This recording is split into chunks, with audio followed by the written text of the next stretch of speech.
my Dorks, Nerds, Geeks, and Gamers, it's your host Ghost here, and today we're going to be talking about Marvel's What If, episodes 4 and 5. One strong episode and one not so strong episode. We're going to start with the strongest episode first, and that is episode 4. What if Doctor Strange had lost his heart instead of his hands? It was a very philosophical question. It was also a character piece study on Doctor Strange as a character. And I love this episode like a lot. It probably might be one of my favorite of the whole season so far, the whole series. I really like the journey of Doctor Strange trying to save his love interest and stopping the crash that took his hands over and over and over and over and over again, and every time failing, which leads to him becoming desperate, leading to him turning to dark magic to consume these evil creatures. And every single evil creature he consumes, or demon or monster he consumes, he then takes that power form on, and then it kind of fuses into him as a being, making him the strongest and most evil and the darkest sorcerer supreme out there, as he tries to find a way to bring his love interest back without having to go through the crash over and over and over again. Very moving episode. It was very fast-paced. Lot of the love interest story between Strange and the nurse is very touching, and it works 100%. And the way they do the scenes over and over again, very heartstrings. They're pulling on him the whole time. Very strong episode. I love the writing. I love the character journey, the arc that he goes through. Just from the desperation of him trying to find a way out of this loop. It's like a tragic Groundhog's Day. Like, that's the best way to explain this episode of Marvel's What If.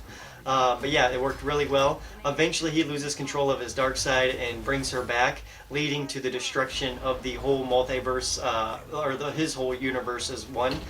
So his whole universe is falling around him, but he does get a warning from the Watcher before this all actually happens, and he does end up ignoring the Watcher. And later on in the end, the Watcher finally gives him his moral of the story: is some things you can't change. If it's fate, it's fate. It's how it is. It's gonna be. So that's kind of the story, the wrap-up lesson that Doctor Strange had to learn as a character in this Marvel What If episode, and it does leave it open for evil Doctor Strange to come back in future Marvel What If episodes. So I'm very curious to see if they do bring him back, because I did like that character arc, and I did like the character and his design as well. His suit was all dark, and he had the pointy edges. Very cool look for Doctor Strange. But very solid episode. I give this one a 9 out of 10. It is one of my favorite episodes of Marvel What If so far. But a very strong episode. Very Doctor Strange centric. I like that as well because I'm a huge Doctor Strange fan.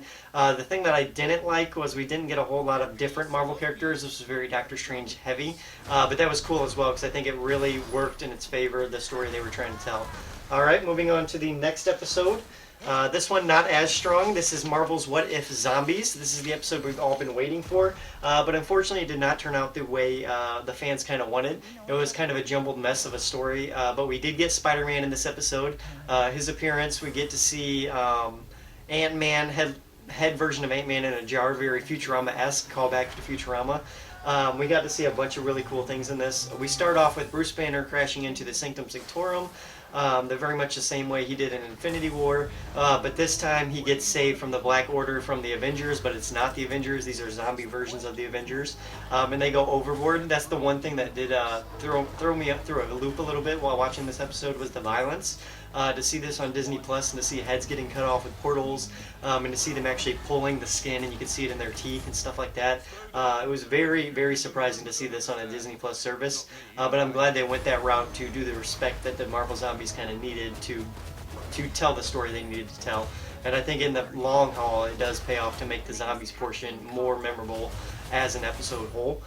This whole episode is basically all about getting to destinations, finding out that there's a spot where the zombies aren't attacking, so they go to check it out. We find out that Vision is there, and he's keeping Wanda safe, who is a zombie at this point.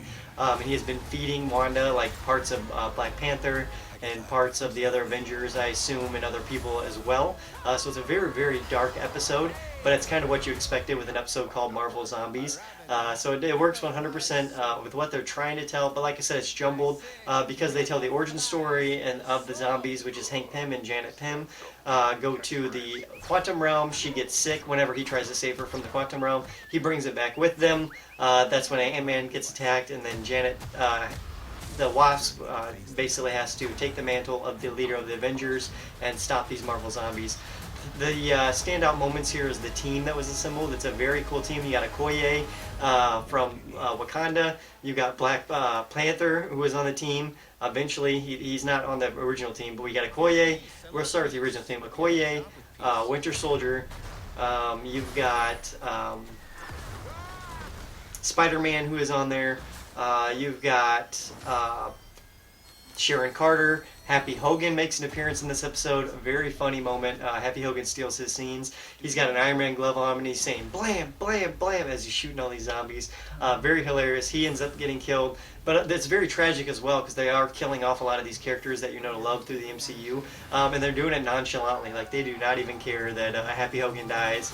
And it just keeps the story moving forward. Wasp even eventually dies at one point, who is a major member of the team.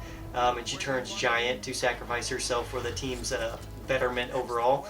So very, very touching episodes and moments, but like I said, very jumbled because right after that we find out the whole Vision thing with Wanda, and then we cut to they find another MacGuffin, being Wakanda. If Wakanda technology can do the same thing that Vision's technology was doing, keeping the zombies away. So they head to Wakanda. Little do they know that Thanos is already waiting there, zombie Thanos no less, with a full gauntlet ready for them, ready to start the Infinity War gauntlet. That did start the episode off with Hulk falling into the Sanctum Sanctorum. Overall, a decent episode, not a very solid episode story-wise, not really moving stuff forward besides Thanos being in the end and leaving that little cliffhanger, and showing that Spider-Man, Ant-Man, and Bucky, I believe, was the third member, still alive, and they're still part of this major overall story that they're trying to tell in What If. That's what I'm waiting for. I'm waiting for What If to start telling these single stories, mixing these characters from different multiverses together, and then telling a bigger tale with those characters. An Avengers-style What If episode is what I'm waiting for. So yeah, very solid episode, but not one of my favorite episodes. I give this one a 6 out of 10. It's a little bit above average, but not too much. But that is my reviews on Marvel's What If episodes 4 and 5. I hope you guys enjoyed this. Episode 4 got a 9 out of 10. Episode 5 got a 6 out of 10.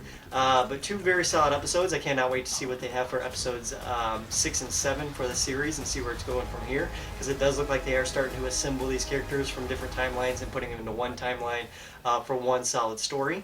So we'll have to wait and see. But until next time, guys, I've been your host, Ghost. Make sure you like, subscribe, and share. Leave a comment down below what you guys think of these Dorks in Movie Minute episodes. And until next time, I've been your host, Ghost. Adios.